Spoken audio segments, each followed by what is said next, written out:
Bob Marshall, Colorado State House, District 43.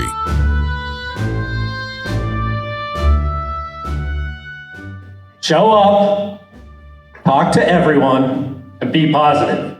Show up, talk to everyone, be positive. That's what you need to do. So, as many of you know, I'm the first Democrat elected to a partisan political office in Douglas County in more than 50 years. But a key part of that, of why I won, is you talk to everyone. When I announced to run, it was a district with 33% registered Republicans, 22% registered Democrats. And we were still able to win. And you should have seen the looks on people's face in the State House. I said, oh yeah, my district's 22% registered Democrats, and their mouths would drop. I'm like, oh, was that hard? You have to win? So it was the effort of everyone in my district that did it. But you can't do it without money or people. And the only way I'm gonna win this again, because when I ran the last time, we really got no help from the Democrats whatsoever because no one thought we could win. The state party was actually telling people, don't help him. It's just a waste of money. Stay away from that race. No reason to be upset about it though, because the Republicans didn't think I could win. So they weren't throwing a lot of money at me. It's not a surprise anymore. And not only is it not a surprise, we've made huge inroads in the community because my top priority now has become good governance. And that actually has turned out to be a big priority for lots of people.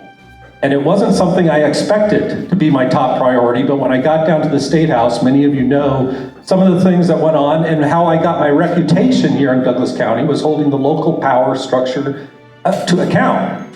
Well, I don't care who's in power, they need to be held accountable. And that's what we're trying to do. My top three priorities, though, are still the same. Public safety, public education, and the environment. And I have details under that, but for the public safety portion, a huge part of it is the mental health component. Back in the 60s, Colorado had 2,000 mental health beds.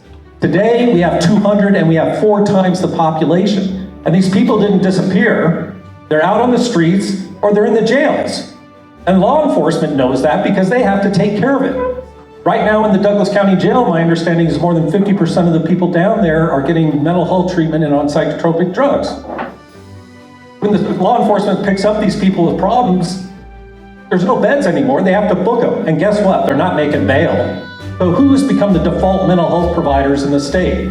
We expect everyone over 18, default mental health providers is law enforcement, and we're trying to make the schools the default mental health providers for those under 18. Neither institution, that's what they do. And if you're not doing what you're supposed to do, you won't be good at anything. So we need to reestablish our mental health institutions. The other thing I became known for was veterans issues down there.